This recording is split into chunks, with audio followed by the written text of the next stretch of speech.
Getting your personal finances in order, maybe on the resolution list for 2017, especially after this month of spending. And we welcome finance expert Lesley-Anne Scorgie, who's going to make an easy to-do list for those who have a hard time getting around to it. Good morning to you. Good morning. This is tough, and it's easy to procrastinate on this one. Absolutely. Why wouldn't you? We generally don't like to talk about finances in the home, usually because we either don't know what we're doing or maybe we overspent during the holidays, and so we are a little gun shy about opening up the credit card statement. Totally. Not the time to put your head in the sand. There are things that you can do, and one of those things is to assemble a dream team. That's right. So before the end of the year, get yourself in touch with a great investment advisor who can look over things like the investments, the mutual funds, the stocks and bonds within your portfolio, get their opinion.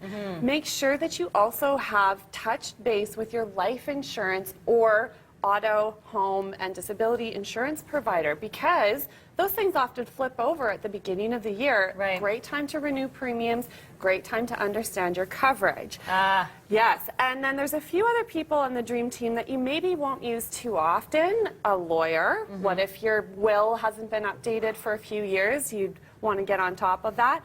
And you may also want to touch base with an accountant, because as soon as the calendar year flips over, guess what we're into?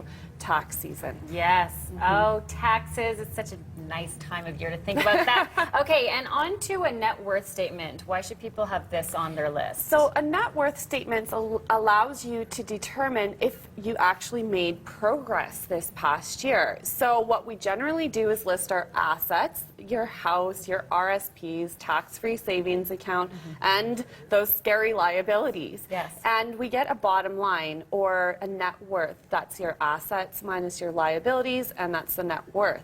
What you want to do is focus every year on growing that bottom line so that you're building wealth. Right. If you're going backwards, so eroding net worth, you'll want to stop that. But if you're going forwards, you're growing it, which is the positive direction. So take a look at where you were this time last year. Write out where you are today and determine, did I go forward and improve my net worth, or did I go backward, and what do I want to do about that? Right, and easy to track your progress that way. That's right. And that's where goal setting comes in. That's right. So our entire goal when it comes to money management is to grow that net worth. There are some excellent tools out there to do that, like topping up on your RRSP. Again, when we flip the calendar year, we're into RSPs and tax season.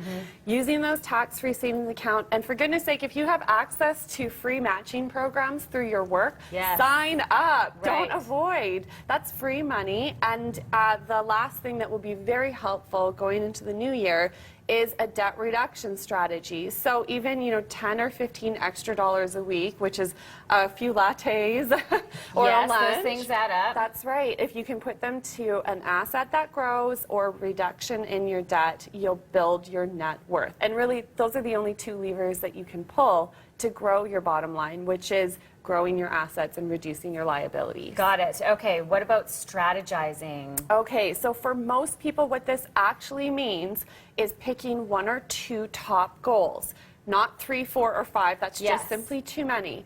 And then you bring on somebody to help you. So this is a money coach, an investment advisor, a planner. But strategy comes down to zeroing in on one or two things, like topping up your RRSPs, getting a better job could be one of those goals, or saving maybe $10 more per week. Practical strategies that help you build your bottom line. Yes, and if you keep that simple, then you won't be overwhelmed and you will be getting ahead. That's so right. The one thing for people to do before January, in your opinion, is?